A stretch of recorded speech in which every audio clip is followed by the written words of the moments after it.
مبدأ توزيع الثروات ما كان موجود يوم كنا حنا نقالة عود، نقالة العود البدوي اللي يشد وينزل.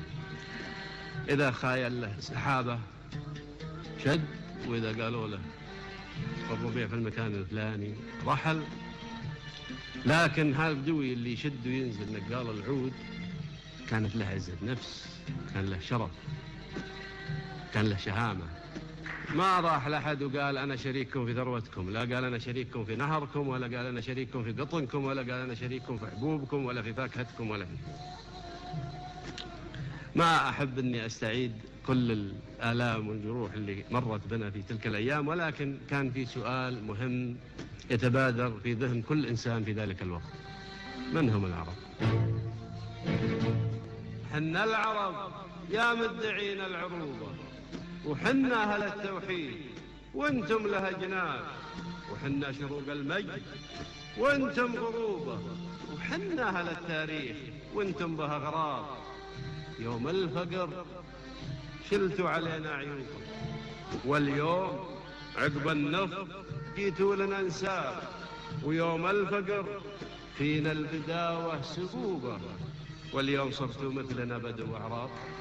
لو الهوى منكم منعت هبوبا، لا شك رزاق الملا رب الأرباب، ولو المطر منكم منعت صبوبا، لا شك رزق الخلق من عند وهاب.